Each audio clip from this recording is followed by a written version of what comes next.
Oui, bonjour la France, ici c'est la Bretagne en Ukraine. On est là depuis 4 jours, on a transporté des milliers de litres de lait, d'eau, de soupe. Et donc on a trouvé un point d'ancrage, on est ancré là depuis 4 jours. On a tout aménagé un camp, on l'a agrandi, on a fait des sols, on a fait des tentes, on a monté des lits et on donne aux réfugiés. Donc beaucoup de camions qui arrivent ici avec des aliments qui viennent de la Bretagne ou d'ailleurs. D'ailleurs, on avait des Marseillais avant-hier. Tout est stocké sur notre point et puis après on distribue. Il y a des jeunes très énergiques qui transportent les chariots des chariots qu'on a dans les magasins pour distribuer. Ils mettent tous les aliments et puis ils traversent la frontière pour essayer de distribuer ça à tous les réfugiés qui attendent des fois depuis 8h, 9h, voire un jour avant de pouvoir passer la frontière ukrainienne parce que c'est compliqué et puis que on comprend que c'est difficile, mais on ne comprend pas aussi pourquoi des gens qui fuient leur pays, il leur faut autant de temps pour s'enregistrer alors qu'ils sont à moins 4 degrés, souvent les températures négatives, avec des gamins quoi.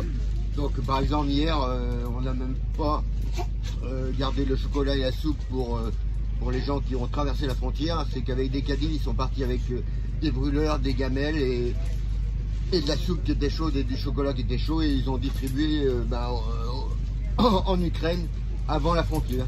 Donc ça marche énormément, des couvertures qu'il faut leur emmener parce que ils sont assis dans le froid, les gamins, des femmes, c'est terrible quoi, c'est terrible. Et hier soir, apparemment c'est la première fois que tu voyais ça. Donc nous on est sur une allée qui donne à la frontière ukrainienne, au poste polonais. Et donc déjà les gens là attendent des bus pour être renvoyés vers un centre de réfugiés. Il y a plus de 400 personnes jusqu'à 1h du matin à attendre les bus. Donc le temps que charger 400 personnes dans les bus, il faut attendre que le bus arrive, qu'il fasse demi-tour, qu'il charge, qu'un autre arrive. C'est terrible quoi. C'est l'attente et les gens très dignes, très dignes. Ils refusent qu'on leur donne quelque chose et puis une fois qu'on leur a donné, on voit que 30 secondes après, une couverture, ils la mettent sur le dos parce qu'il fait froid. Un message à transmettre, vas-y.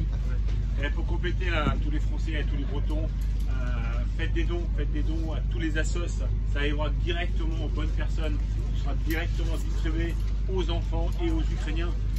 La misère, elle n'est pas loin de chez vous, elle est juste à vos portes. Alors faites des dons en nature, en argent, mais à des associations qui sont sur place. Il n'y a pas d'intermédiaire. Tout va à ces personnes. Faites-le, c'est pour eux, c'est pour tout le monde. Merci. Merci. Kenavo. Un dernier mot?